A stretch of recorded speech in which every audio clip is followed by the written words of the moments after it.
B calm every situation. നമുക്ക് നല്ല കാര്യങ്ങൾ നടക്കുന്ന സമയത്ത് നമ്മൾ കാമായിട്ടിരുന്ന് അതിനുവേണ്ടി വർക്ക് എടുത്താൽ മതി. അല്ലാതെ നടക്കാൻ പോകുന്നുണ്ടെങ്കിലും കാമായിട്ടിരിക്കുക, അതിനുവേണ്ടി വർക്ക് എടുക്കുക. നമ്മളോട് പല ആളുകളും ആങ്കർ അല്ലെങ്കിൽ ദേഷ്യത്തോടെ സംസാരിക്കുന്ന സമയത്ത് കാമായിട്ടിരിക്കുക. പക്ഷെ അത് അവരെ തെറ്റ് പറഞ്ഞിട്ട് കാര്യമില്ല. കാരണം ഹ്യൂമൻ ഇമോഷണലി നാച്ചുറായിട്ടുള്ള സംഭവമാണ് ഈ ദേഷ്യം, വികാരം, സമാധാനം, സന്തോഷം. ഇതൊക്കെ അത് അവർക്ക് പെട്ടെന്ന് കൺട്രോൾ ചെയ്യാൻ പറ്റാത്തത് കൊണ്ടാണ്.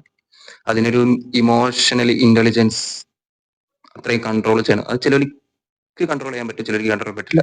അതുകൊണ്ട് അവരെ കുറ്റപ്പെടുത്താനൊന്നും നമുക്ക് പോകേണ്ട ആവശ്യമില്ല, കുറ്റപ്പെടുത്തിയിട്ട് കാര്യവുമില്ല. കാരണം അവരെങ്ങനെയാണ്, നിങ്ങൾ വേറെ രീതിയിലാണ്. അപ്പൊ അവരെ കുറ്റം പറയാൻ പറ്റില്ല, നിങ്ങളെയും കുറ്റം പറയാൻ പറ്റില്ല. അപ്പൊ അവരെ ഇമോഷണലി അവർ പ്രകടമാക്കുന്നു, അതിൽ യാതൊരു തെറ്റൊന്നുമില്ല. നിങ്ങളതിനെ കുറ്റപ്പെടുത്താൻ നിൽക്കാനും നിങ്ങൾക്ക് അധികാരവുമില്ല. എല്ലാവരും വേറിട്ട് യുണീക്കാണ് ഈ ലോകത്ത്. പല രീതിയിലായിരിക്കും പല ആൾക്കാരും പ്രകടിപ്പിക്കുന്നത്.